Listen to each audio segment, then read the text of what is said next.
GST సంస్కరణల్లో భాగంగా నిర్వహిస్తున్న super GST super సేవింగ్స్పై ప్రత్యేక ముఖాముఖి మీరిప్పుడు వింటారు. శ్రోతలకు నమస్కారం. కేంద్రం ప్రకటించిన నూతన వస్తుసేవల పన్ను జీఎస్టీ సవరణల్లో భాగంగా రోజువారీ వస్తువుల నుంచి ఎలక్ట్రానిక్స్, ఔషధాలు, వాహనాల ధరలు ఇలా అనేక వస్తువులపై ధరలు తగ్గాయి. నూతన జీఎస్టీ సంస్కరణలతో దేశంలోని 90% కుటుంబాలకు కొనుగోలు శక్తి పెరుగుతుందని, పేద మధ్యతరగతి ప్రజలకు ఇది ఎంతగానో మేలు జరుగుతుందని కేంద్ర ప్రభుత్వం పేర్కొంది. ఈ జీఎస్టీ మార్పులు రాష్ట్రాల అభివృద్ధికి దోహదం చేస్తాయని, ఆత్మనిర్భర్ భారత్కు మరింత ఊతమిస్తాయని కేంద్రం చెబుతోంది. నూతన జీఎస్టీ సంస్కరణల్లో భాగంగా నిర్వహిస్తున్న సూపర్ జీఎస్టీ సూపర్ సేవింగ్స్పై వివరించేందుకు ప్రముఖ ఆర్థిక, రాజకీయ విశ్లేషకులు డాక్టర్ ఎస్ అనంత్ గారు ఈరోజు మనతో పాటు మన ఆకాశవాణి స్టూడియోలో ఉన్నారు.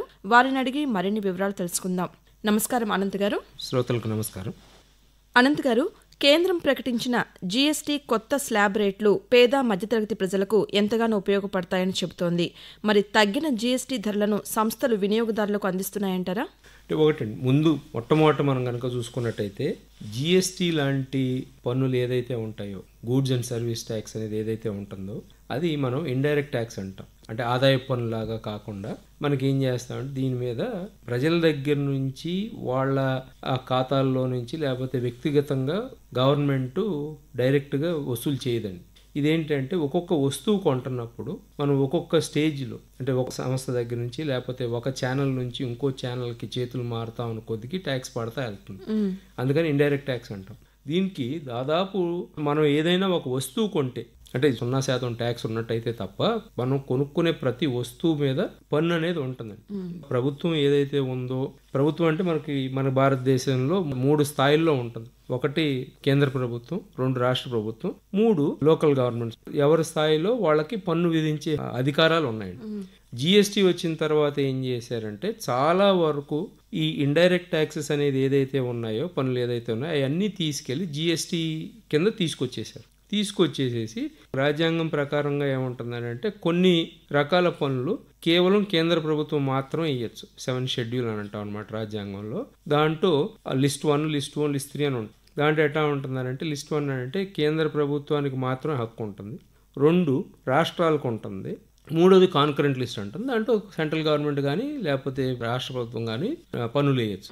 కాకపోతే ఏంటంటే కేంద్ర ప్రభుత్వం వేసిన తర్వాత రాష్ట్ర ప్రభుత్వం వేయడానికి ఉండదు, అవకాశం తక్కువ ఉంటుంది. సో అవన్నీ తీసేసి ఏం చేశారంటే 2017లో మనకి జిఎస్టీ అనేది తీసుకొచ్చిన తర్వాత ఈ పన్నులన్నీ తీసుకొచ్చి సింప్లిఫై చేద్దాం, సరళీకృతం చేద్దాం అనే లెక్కలో తీసుకొచ్చారు. కాకపోతే ఏమైందనంటే మనకు ఉన్న వ్యవస్థ అనేది కొత్తగా మనం తయారు చేసింది కాదండి. ఎప్పటి నుంచో బ్రిటిష్ కాలం నుంచి వస్తున్న వ్యవస్థ మీద మార్పులు చేర్పులు తీసుకొస్తా వచ్చారు. సో దానివల్ల ఏమైందనంటే కొన్ని సమస్యల్లాగా ఉండిపోయి ఆ జిఎస్టీలో కంటిన్యూ అయిపోయింది. అది మనకి జిఎస్టీ తీసుకొచ్చిన కొత్తలో అప్పుడు చర్చ జరిగినప్పుడు ఏమన్నారంటే జిఎస్టీ తీసుకొస్తే మనకి పన్ను ఏదైతే ఉంటుందో అది తగ్గుతుంది, స్ట్రక్చర్ అంతా సింప్లిఫై చేసి కలెక్షన్స్ అనేది ఈజీగా ఉంటాయి కాబట్టి, సిస్టమ్ మారుతుంది కాబట్టి. ప్లస్ ఏంటంటే అంతకుముందు కాకుండా ఇప్పుడు జిఎస్టీ ఏంటంటే కన్జ్యూమ్ చేస్తున్న కొద్దికి ట్యాక్స్ పడుతుంది, కన్జంప్షన్ ట్యాక్స్ అనమాట అది మనం అనేది. అట్లాగే దీంట్లో ఉన్న ముఖ్యమైనది ఏంటంటే జిఎస్టీ థియరీ ప్రకారం ఏంటంటే ఎవరికి వాళ్ళు కేవలం వాళ్ళు ఎంతైతే వాల్యూ ఎడిషన్ లాగా చేస్తాము వస్తువులు కానీ సేవల మీద కానీ దాని వరకు ట్యాక్స్ కట్టాలి. మిగిలిన వాటికి ఏంటంటే వెంటనే ఇన్పుట్ ట్యాక్స్ క్రెడిట్ అంటాం, ఐటీసీ అని, అది ఇచ్చేసేస్తాం.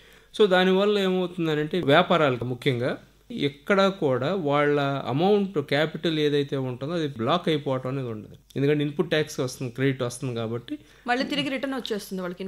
రిటర్న్ అంటే వెంటనే దాంట్లో బుక్ ట్రాన్సాక్షన్ లాగా జరుగుతుంది. అంటే వస్తువు యాక్చువల్గా సపోజ్ ఎట్లా ఉంటుందంటే అండి, ఒక 100 రూపాయలు ఏదన్నా ఒక ముడి పదార్థం కొనుక్కున్నప్పుడు ముడి పదార్థంగా మార్కెట్లో అమ్మరు కాబట్టి మనకి ఎట్లా చేస్తారంటే ముడి పదార్థం మీద ఎంతో కొంత పని జరుగుతుంది. ఆ పని జరిగినప్పుడు అంటే ఫర్ ఎగ్జాంపుల్ సబ్బు తయారు చేయాలనుకోండి, ఈ సబ్బు ఏదో కెమికల్స్ ఒక 10 చోట్ల నుంచి వస్తాయి. ఆ కెమికల్స్ సరఫరా చేసేవాళ్ళు ఆ 10 మంది తీసుకొచ్చి ఈ సబ్బుని మార్పు చేసి ఆ కెమికల్స్లో నుంచి ఏదో కలిపి ప్రాసెస్లో వాళ్ళు చేస్తూ ఉంటే అది 50 రూపాయలు కనుక ఆ కెమికల్స్ కొన్నట్టయితే ఇంకొక 10 రూపాయలు తయారు చేయడానికి కనుక అయినట్టయితే ఈ 10 రూపాయలకి మాత్రమే వీళ్ళు కడతారు. పేమెంట్ 60 రూపాయలకి జరిగినా 50 రూపాయలు వెంటనే క్రెడిట్ లాగా వాళ్ళకు ఉంటుంది. నెక్స్ట్ స్టేజ్కి వెళ్ళినప్పుడు ప్యాకింగ్ చేసిన వాళ్ళు ఏంటంటే ఆ ప్యాకింగ్ వరకు తీసుకుంటారు, ఎక్కడికక్కడ ఆ మొత్తం అంతటికీ కట్టాల్సిన అవసరం ఉంది. మిగిలిన అమౌంట్కి ఏంటంటే వాళ్ళకి ఇన్పుట్ ట్యాక్స్ క్రెడిట్ కింద వాళ్ళకి జమ అయిపోతూ ఉంటుంది. సో ఆ ట్రాన్సాక్షన్ జరిగేటప్పుడు మాత్రం కేవలం చిన్న చిన్న అమౌంట్కి మాత్రమే కట్టుకోవాలి. ప్లస్ బాగా విపరీతమైన టెక్నాలజీ వాడటం మూలాన ఏంటంటే ఎవరు ఎంత కడుతున్నారు ఏంటి ఎక్కడి నుంచి ఎక్కడికి మూవ్ అవుతుంది ఈ వే బిల్స్ అంటారండి. అంటే ఎవరో కూడా పాతకాలంలాగా ఆఫీసులకి వెళ్ళి తీసుకుని నుంచుని ఆ స్టాంపులు వేసుకుని తెచ్చుకోవాల్సిన అవసరం లేదు. అంత ఆన్లైన్లో చేసేసారు, ఆన్లైన్లో జరుగుతూ ఉంటుంది. 2017లో వచ్చిన ప్రామిస్ ఏంటంటే ధరలు తగ్గుతాయి అనేది ముఖ్యంగా అన్నారనమాట. ఎందుకంటే రాష్ట్రాలు కూడా వాళ్ళ వాటాలు పన్ను విధించే హక్కుని వాళ్ళు వదులుకోవటానికి లేరు కాబట్టి కాంపన్సేషన్ సెస్ అనేది మేము పెడతాం వేరే వస్తువుల మీద కొన్నిటి మీద.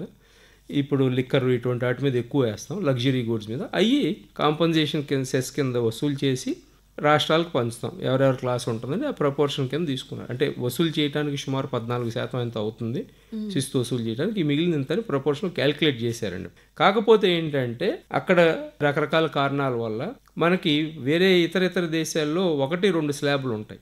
అట్టా కాకుండా మొట్టమొదట మనకి జిఎస్టీ ప్రవేశపెట్టినప్పుడు దాదాపు 9 స్లాబ్లు మళ్ళీ సెస్లు ఇవన్నీ చాలా ఉన్నాయి. అందుకని కన్ఫ్యూజన్ పెరిగింది. ప్లస్ ట్యాక్స్లు అయితే తగ్గలేదు. అదే టైంలో కొన్ని అంతర్జాతీయ పరంగా జరిగిన అంశాల మూలాన కానీ ఏదన్నా ట్యాక్స్ తగ్గించడానికి కుదరదు. స్టేట్స్ కూడా ఏంటంటే చాలా చోట్ల దీంట్లో మనం గుర్తుంచుకోవాల్సింది ఏంటంటే జిఎస్టీకి సంబంధించి డిసిషన్స్ తీసుకోవాలంటే స్టేట్స్ సెంటర్ అన్ని ఏదైనా స్టేట్ నా ఇష్టం వచ్చినట్టు నేను పన్ను విధిస్తాను కుదరదండి. జిఎస్టీ కౌన్సిల్ అనేది ఏర్పడింది. జిఎస్టీ కౌన్సిల్లో డిసిషన్ తీసుకోవాలి. దాంట్లో స్టేట్స్కి 66% ఓటు హక్కు ఉంటుంది, కేంద్రానికి వచ్చేసి 33% ఉంది. కాకపోతే ఏంటంటే ఎక్కడ మినిమం 66% ఉండాలి. ఏదన్నా ఒక అంశం మీద ఒక డిసిషన్ తీసుకోవాలంటే మాత్రం 66% ఓటింగ్ జరగాలనే దాంట్లో ఉంటారు. సో అంటే లెక్క ఏంటంటే ఉదాహరణకి సెంట్రల్ గవర్నమెంట్ చెప్పింది, సెంట్రల్ గవర్నమెంట్ ఒప్పుకుంది, అసలు జరగటానికి ఏముండదు. ఎందుకంటే 33% వీటో లాంటిది కాబట్టి అది జరుగుతూ ఉండేది. ప్లస్ ఎక్కడైనా సరే కేంద్రంలో పరిపాలించే పొలిటికల్ డిస్పెన్సేషన్ ఏదైతే ఉందో వాళ్ళ పార్టీలు కూడా ఉంటాయి కాబట్టి ఓటింగ్ అనేది ఎక్కువ ఎవరైతే కేంద్రంలో పరిపాలిస్తూ ఉంటారో ఆ పార్టీకి సంబంధించిన వాళ్ళకి ఎక్కువ ఓటు ప్రాధాన్యత ఉంటుంది ఆ జిఎస్టీ కౌన్సిల్. ఎక్కడ స్టేట్స్ ఏంటంటే బయట కూడా ట్యాక్స్ తగ్గించడానికి వీల్లేదు. ఎందుకంటే బయట ఏం మాట్లాడినా కౌన్సిల్ క్లోజ్ డోర్స్లో జరుగుతుంది కాబట్టి ఒకవేళ సెంట్రల్ గవర్నమెంట్ తగ్గిద్దామన్నా వాళ్ళు ఒప్పుకోవాలి. ఎందుకంటే మా ఆదాయం తగ్గిపోతుంది, మేము పన్నులు విధించే హక్కు అంతా కోల్పోయాం కాబట్టి మీరేం చేయటం లేదు, లేకపోతే మాకు ఎక్కువ కాంపన్సేషన్ ఇవ్వనంట వచ్చారు మొట్టమొదట్లో. ఎందుకంటే అప్పుడు ఆదాయం కూడా తక్కువ ఉంది కాబట్టి. తర్వాత ఏంటంటే జిఎస్టీ అంతా రేషనైజ్ చేసి ట్యాక్స్ రేట్లు పెంచుతా వెళ్ళిన కొద్దికి ఏమైందనంటే మనకి విపరీతంగా ఆదాయం పెరిగింది రాష్ట్రాలకి. ఎందుకంటే ఉదాహరణ మనం తీసుకోవాలంటే మొట్టమొదట్లో 70,000 80,000 నెల, అంటే మొత్తం భారతదేశం అంతా జిఎస్టీ 70,000 80,000 అట్లా వసూళ్ళు అయ్యాయి.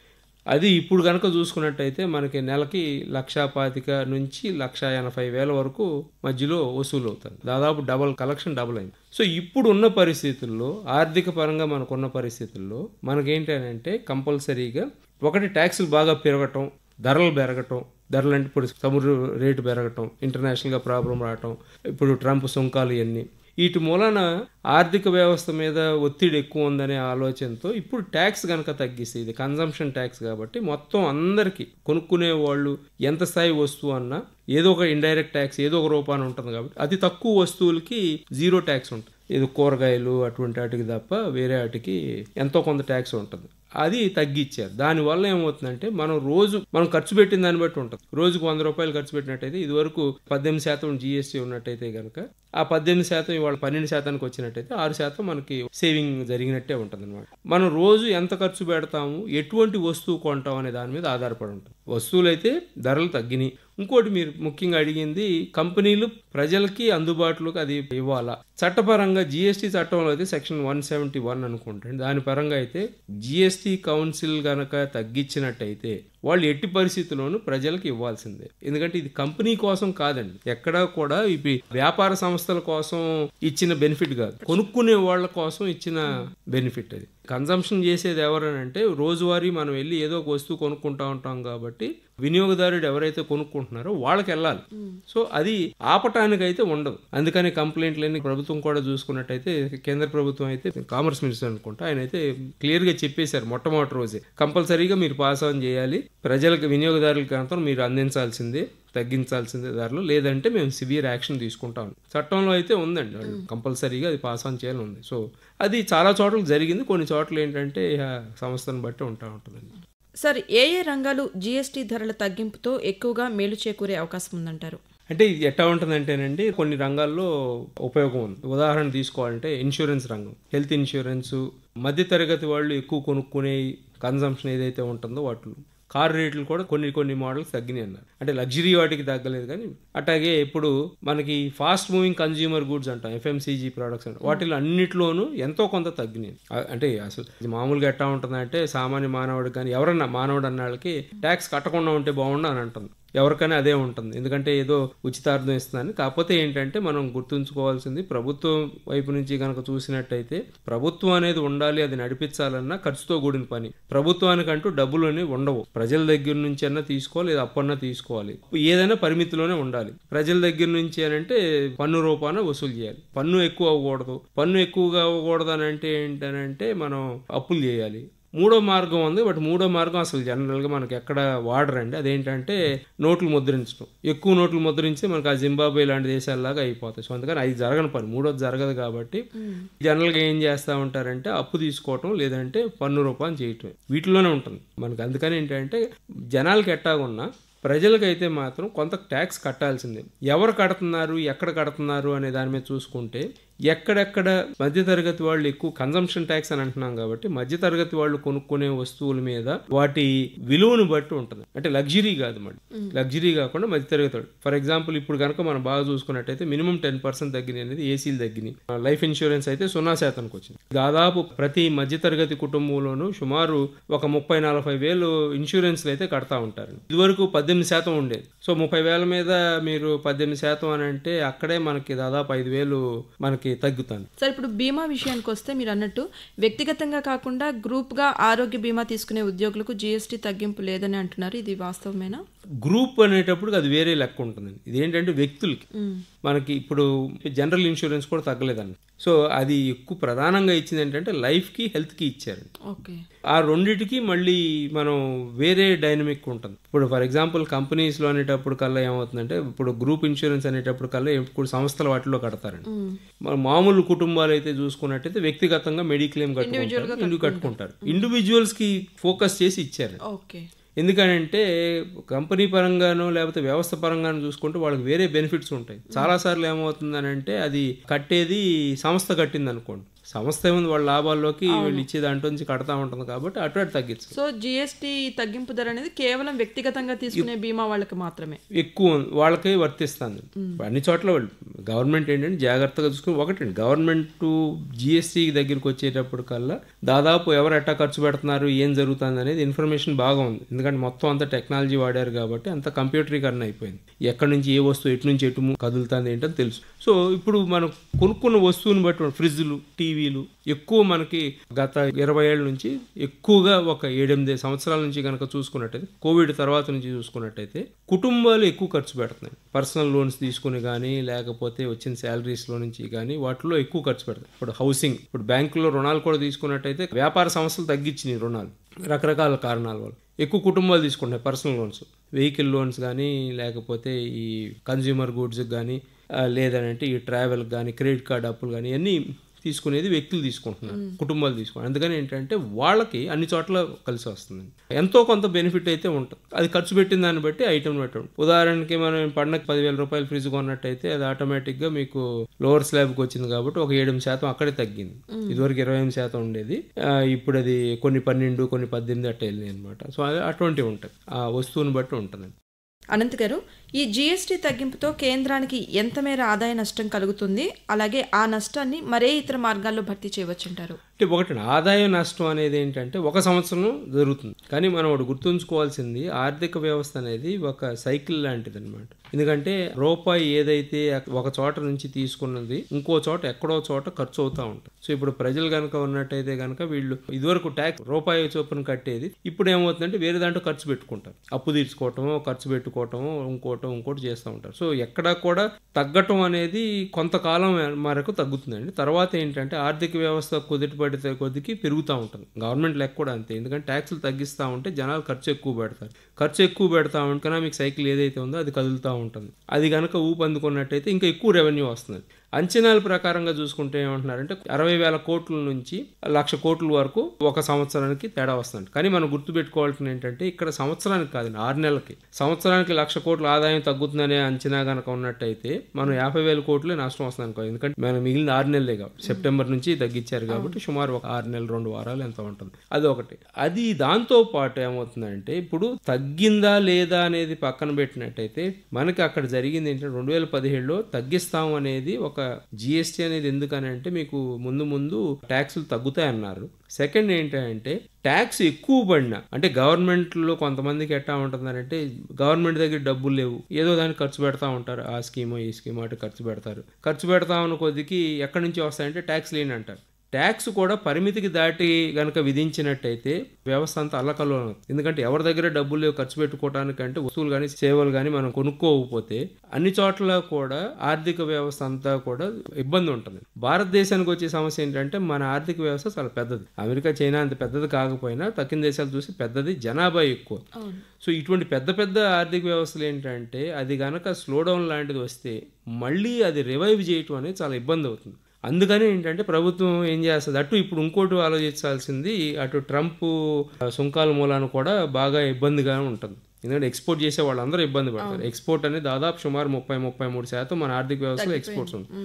సో అవన్నీ తగ్గుతూ ఉన్నప్పుడు ఇంకా ట్యాక్సులు ట్యాక్సులు పెంచి ఎక్కువగా వసూలు చేస్తూ ఉన్నట్టయితే అసలుకి ఇబ్బంది అవుతుందని చెప్పి తగ్గించారు. ట్యాక్స్ ఇంకా తగ్గాలని నేను అనుకుంటున్నాను. నా అభిప్రాయం అయితే, ఎందుకంటే ట్యాక్స్ తక్కువ ఉంటేనే జనాలు ఖర్చు పెట్టే అవకాశం ఉంటుంది. 4 రూపాయలు జనాలకి మిగిలితే ఇప్పుడు మనకున్న సిస్టమ్ కల్చర్లో ఏంటంటే ఎక్కడో చోట ఖర్చు పెడతా ఉంటారు.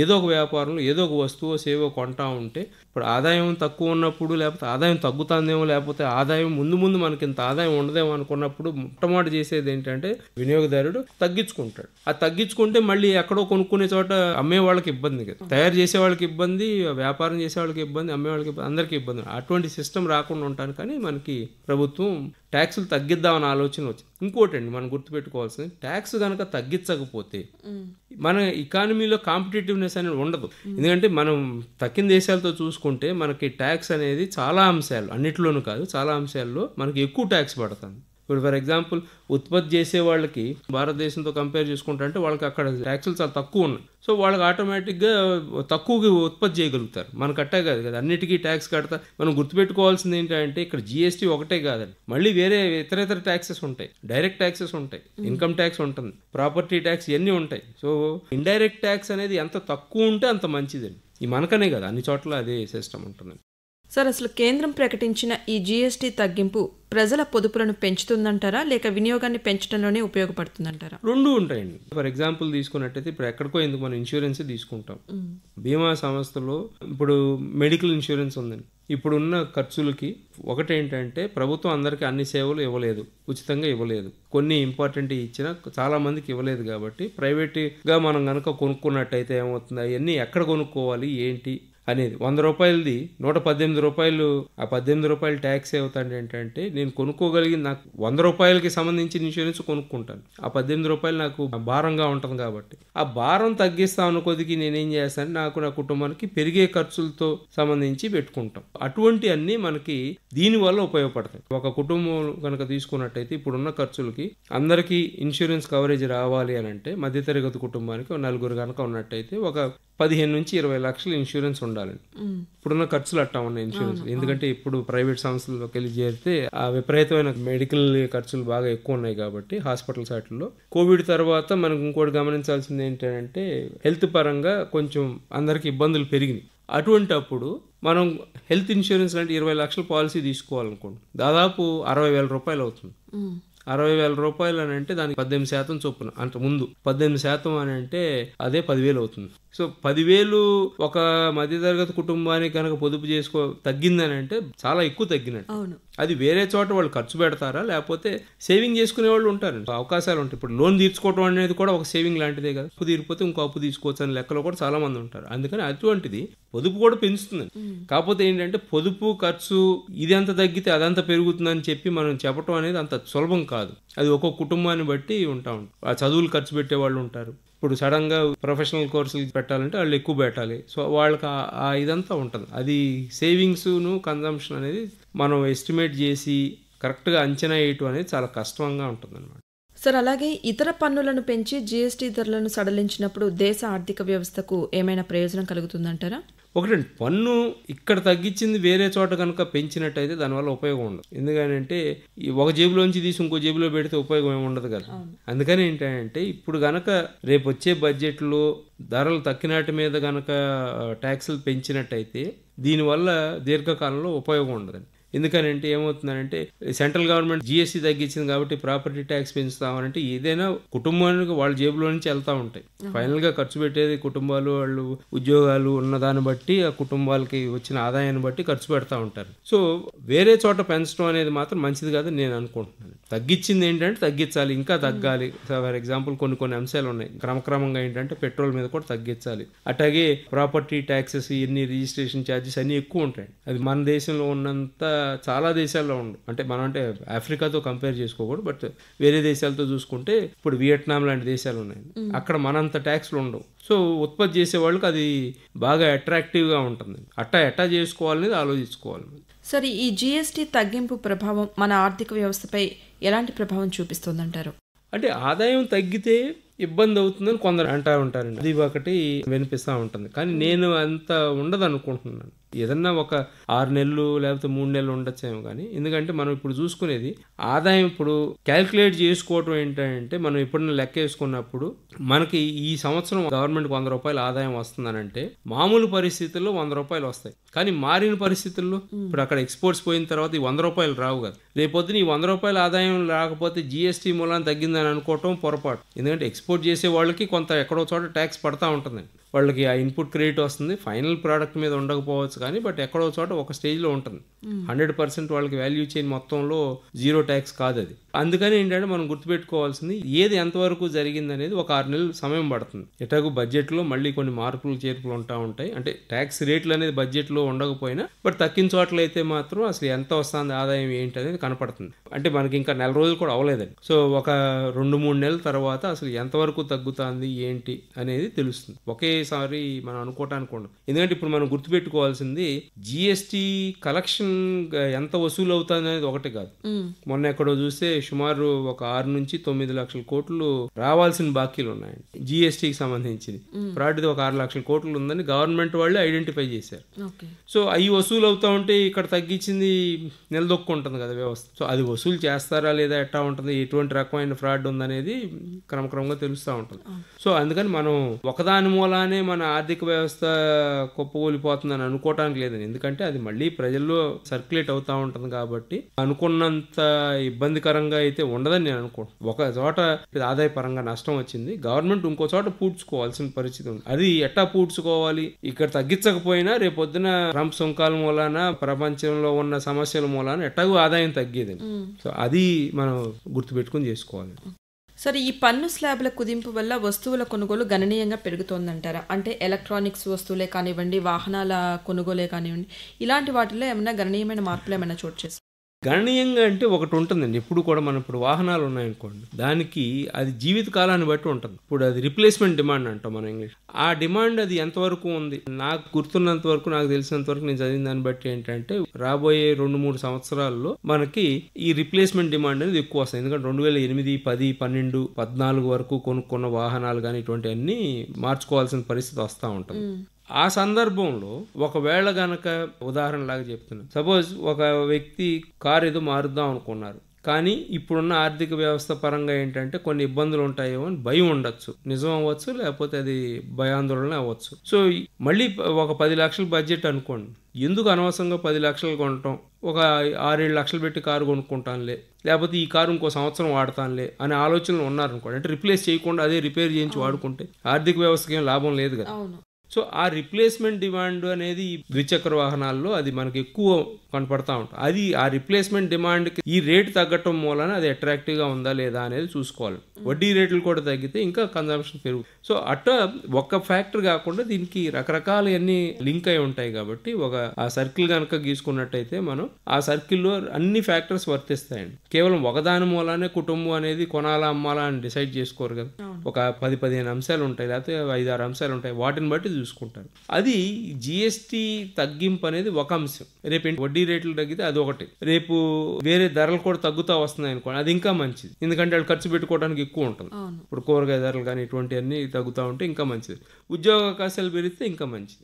వీటన్నిటిని బట్టి వచ్చిన ఆదాయాన్ని బట్టి డిసైడ్ చేసుకుంటారు. సో గణనీయంగా కాకపోయినా మనం ఇప్పుడు జిఎస్టీ తగ్గింపు అనేది ఏ సందర్భంలో వచ్చిందంటే మనకు మామూలుగానే ఆర్థిక వ్యవస్థ కొంచెం గ్రోత్ ఆగిపోతుందనే భయం ఉంది కాబట్టి, మనకు అనుకున్నంత పెరుగుదల లేదు కాబట్టి, ఇప్పుడు అదే సమయంలో ట్రంప్ సుంకాల్లో ఎన్ని వచ్చినాయి కాబట్టి ఏంటంటే ఇంకా మనకి క్షీణించకుండా ఉండటానికి అని చెప్పేసి తీసుకొచ్చారు. ఆ పర్పస్ అయితే సర్వ్ అవుతుంది అనుకుంటున్నాం.